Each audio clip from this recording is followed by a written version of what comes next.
Hello and welcome to Noggin Comics. And today's episode, we're going to be talking about our comic haul for the Minnesota Comic Exchange comic show that just happened last week.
Now, with the Minnesota Comic Exchange, I have been a admin with Nora now for a few years, and we've been doing these comic shows every 6 months or so.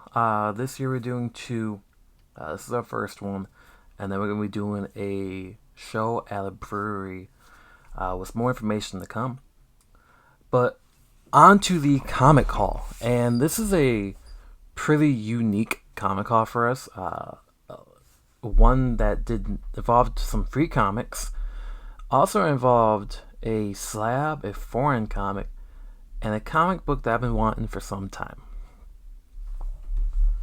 Now, this first bunch, fairly cheap comics. One thing about the Minnesota Comic Exchange comic show is that comics tend to be on the cheap side. So, this first issue, I believe Nora got for $1. She's been collecting Marjorie Liu's X-Men run. This is Astonishing X-Men 50. Cover, Dustin Reaver. I believe this is right before Northstar gets married.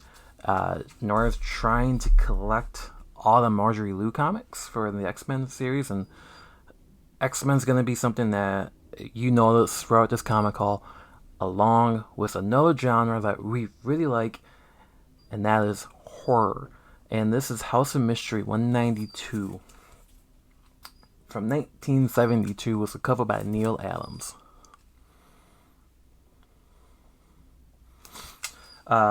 Funny story about this and Ghost 49 from 1976. Later in this video, you're going to see that we got a slab. And while buying this slab, my friend John Palm and supporter of the channel, which you can be too if you subscribe, like, and comment, but he threw these books on top of my negotiation with Brad from Go Big or Go Home. So I basically got these books for $1 a piece. 192, House of Mystery 192 is kind of beat up, but this ghost cover, an issue I don't have, and John knew that I am collecting Ghost series, so he just like, hey, Kyle wants these as well. Now, another thing that happened during this comic haul, and we didn't realize until we got home, was duplicates. We had these comics already, and there's a reason why every time that we see them, we think we want them, and we already do. And this is actually Unexpected 156 from 1974. It is a ventriloquist and a dummy, which, for some reason, when I get this, I always think of stand-up comedy, and that is why I had to get this cover. I love Unexpected, and I'm trying to get into reading all these. I'm collecting them, but I also want to read them. mean, that's what comics are meant for. And that goes for this next one. This next one's pretty creepy looking. And it is Ripley's Believe It or Not 26 from 1971. As you can tell, a lot of horror in this comic haul. But it's really difficult to pass up horror comics for $1 to $3 a piece. So, like, yeah, I'm probably going to buy these if I already have them. You know, maybe we can do a giveaway one day. But books we don't have. Ghostly Tales 137 from August of 1979. It was in fairly good condition. It's in Jim Aparo cover, Aparo cover. So, this was an easy buy for us. And then a book from 1978, Ghostly Haunts 58. Very bad condition, and I believe this is part of a free collection that we got. Most of the books I got in that collection are together, but I remember I think there's one or two that I took out to put them together for the horror section. But these next two books. These two books are definitely books that we see, we buy, even though we have. And that's me trying to complete my Tomb of Dracula series.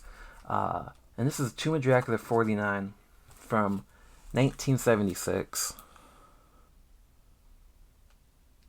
It's got Rabbit and Frankenstein on the cover. So it was an easy buy. And then Tomb of Dracula 53 from 1977. It's got Blade, Hambo King, and Dracula. So it was one of those covers like, yeah, I'm gonna always probably buy this when I see it. This book right here was kind of cool. I've never had a chance to buy it, and is it kind of ties in to the horror collection. This is Marvel Chillers #1 from 1975.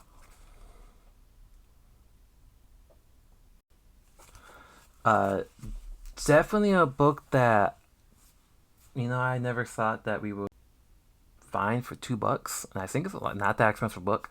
But while I was going through the books, I found this and threw it on the pile of books that I did not need, but I kind of wanted. And this goes for this book from 1971. This is Ripley's Believe It or Not 30.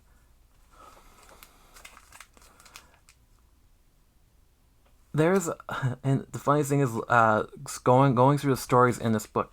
The first story is called The Devil's Midget, which I don't think would be something that we hear in a book from today. This book was part of that free collection that we got, and this is Ex Nocortia, The Gathering.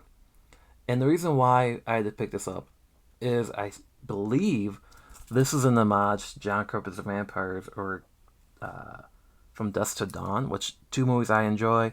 Plus, you got the team of Craig Kyle, Christopher Yost, and Clinton Crane on this book. If you know Clinton Crane's work, you know what to expect from it, and that's exactly what you get in an X-Force-like book. Now the next book. The next book of the collection that we got for free is a Marvel Rivals related purchase. This character I've only played a few rounds of, but one of the reasons why we haven't been on YouTube is because I've been too busy playing Marvel Rivals. But this is Fantastic Four 528. I love this cover by Mike McCone. Just this thing looking very dapper. This next book, it ties into Tomb of Dracula, Gene Colan artwork. It's also a book I didn't know existed, and that's called Blood Sun #1 from October of 1988. Comico is the publisher, and I think I only have like 1 or 2 books from these guys. Might have been a reason why it was in the free pile, but it is Gene Colan, so easy pickup if I'm reading a lot of Tomb of Dracula. And then keeping on the Fantastic Four train with the movie coming out and wanting to know the characters more in the movie, my relationship with Fantastic Four is very minimum. Few graphic novels, but when it comes to knowing the story, it mostly comes down to the movies. And knowing that Silver Surfer is going to be in Fantastic Four Next Steps, figured why not get some Silver Surfer goodness. And this is free, and this is a George Perez cover. This is Silver Surfer 113 from 1996.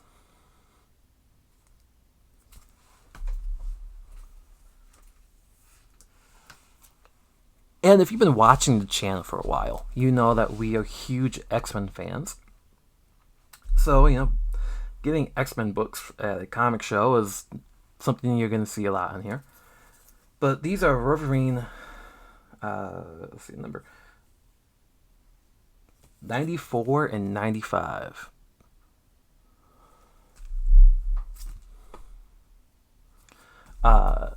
Funniest thing is about these is we have 95. Didn't know it, but we're not gonna say no to free books. Shout out to Jesse from he has a booth at Antiques Minnesota in Burnsville. He's got some of the best books at that antique mall, and this was the first show he did with us, and he has some great books. And one of the last books we show you is going to be from Jesse. But continuing on this free pile, we also got Spider-Man Team Up number 6 from March of 1997. Dracula was on the cover, so we had to grab it. I'm curious, if you made it this far, would you like us to break down and read some of these comics and review them on the channel to see how these books are? I mean, some of these books didn't even exist when my mom and dad were born. That's how old they are. This next book is from April of 1996, and it's Mr. Miracle number 1. Big Barda, Mr. Miracle. 2 characters that Nora and I absolutely love. 2 characters that we probably will cosplay as one of these days. So this is an easy buy for us. We've read a lot of Mr. Fantastic, but I don't think we've ever read this series of it. And the last of the free comic books is from 1997, March 97. This is Incredible Hulk 453. Mike Deodato did the cover and the art inside of it, and facing off against each other. Kind of a cool premise. Also reminds me of that new mode and Marvel Rivals. If you've been playing, you know what I'm talking about. Now, these next comics are comics that we had to spend a little extra money on. And one of them I want to kick myself in the butt for doing because we already had. It wasn't a pricey book. I think it was over $5, so not much. But it's Haunted 17. And this is a cover that I find myself gravitating towards every time I see it, and I end up buying the book that I don't need because I already have it. That being said, this is a better in shape than with the one we already have. This next book is Uncanny Tales from 1974. It's Uncanny Tales number 5. Going back to talking about letting us know if you would want us to read and review one of these books. This is one of those books I want to sit down with. I've never even seen it before, and it looks like it'd be one hell of a read. If you've read it, let me know in the comment section.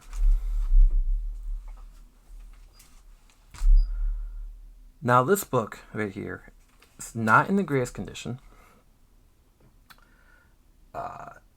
It's also a reprint. But that being said, I love this cover. And I love the two. I love the story and the series. And it is X-Men 88. The Frankenstein X-Men crossover, basically. This is a reprint of Uncanny X-Men 40 and Venus 16. But this is from 1974. Saw that book at Uncanny Experience when I was working it last year. I wanted it. I kept putting it off. And then finally I seen Andy have it at the exchange show, and I said, you know what? Why not? I'm gonna finally buy it. Uh, Great cover. This will probably go up on the wall, but I don't think this is the only thing going up on the wall. This next book, though, has a story behind it. And it's the second to last book on it, so I won't be here that much longer. But this is our first foreign comic, and it's an Italian. It is from 1975, and it's Tomb of Dracula. Now, what's so special about this, besides being in a foreign language? It is the first appearance of Blade. It contains issues 9 and 10, and I didn't pay that price on it. I was able to get 25 off of it. I had to bring this home. This is from Jesse again. Jesse knew I was a huge Dracula fan, and he cut this there for me. And, I was pacing back and forth. So I was walking the floor, doing, exchange duties, basically. Thinking, do I really need this book? And it was after buying this next book I show you that I decided, no, yeah, I think we do need this book. And sure enough, before the show ended, before Jesse packed up, walked over to his table and said, "You still got that? You still got that Tomb in Italian?" And he's like, "Yes, I do." $50? Yeah, $50. And I think $50 was the sweet spot for people who just wanted to move books. And this next book was hot for a minute. When we all thought that Taylor Swift was going to play Dazzler. And, we don't have a X-Men graded. So we decided to finally buy our first graded X-Men book. It was Uncanny X-Men 113 from February of 1980. The first appearance of Dazzler. This is entry level, and like I said, that sweet spot was 50. He wanted 75, 70, dropped it down to 50, and the funny thing is, I did not tell Nora that I was going to buy this until she opened up the backpack, and I was waiting for a very pissed off response. And instead I was like, okay, cool. But that was a haul from the Minnesota Comic Exchange, and if you are watching this and attended that show, let me know in the comment section, and let me know what you picked up from the show. If you're not from Minnesota, still, check out the Minnesota Comic Exchange on Facebook, check out Jamie Cooker, who was at the show and does our logo, and follow us on YouTube, Instagram, and Facebook. We're on the other sites too, but those are the three that we're mostly active on. But until then, see you at the comic shop and read a good book.